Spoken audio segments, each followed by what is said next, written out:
দাতব্য সংস্থা আল জান্নাহ foundation US এর উপদেষ্টা ও কার্যকরী পরিষদ গঠন করা হয়েছে।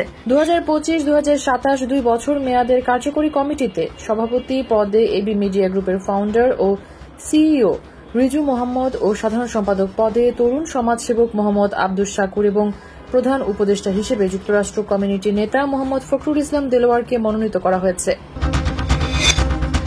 সিলেটে প্রথম স্ত্রীর দায়ের করা মামলায় স্বামী সোহেল মিয়া ও সতীনকে কারাগারে প্রেরণ করেছে আদালত। 17 জুন সিলেট দায়রা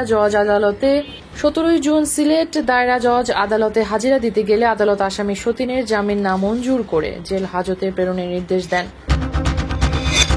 সিলেটের কিনব্রিজ থেকে অজ্ঞাত ব্যক্তির লাশ উদ্ধার করেছে পুলিশ। নিহতের বয়স আনুমানিক 60 বছর। প্রত্যক্ষদর্শী সূত্রে পুলিশ জানায়, গতকাল শনিবার দিবাগত রাত 2টার দিকে কিনব্রিজে হঠাৎ মাথা ঘুরে পড়ে যান ওই ব্যক্তি।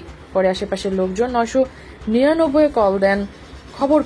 খবর পেয়ে কোতোয়ালি থানা পুলিশ ঘটনাস্থলে গিয়ে তাকে উদ্ধার করে ওসমানী হাসপাতালে নিয়ে গেলে কর্তব্যরত চিকিৎসক তাকে মৃত ঘোষণা করেন।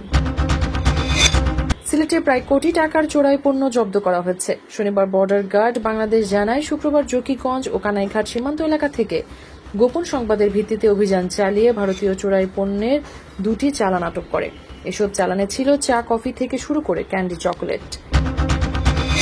মৌলভীবাজার কারাতে 2 একাডেমিতে প্রশিক্ষণ সম্পন্ন করা নতুন ও পুরাতন মিলিয়ে 75 জনকে সনদ, বেল্ট ও অনেককে ক্রেস্ট প্রদান করা হয়েছে। শনিবার জেলা শহরের সাইফুর রহমান অডিটোরিয়ামে প্রতিষ্ঠানের পক্ষ থেকে এক অনুষ্ঠানের আয়োজন করে তাদের সনদপত্র, বেল্ট দেওয়া হয়েছে।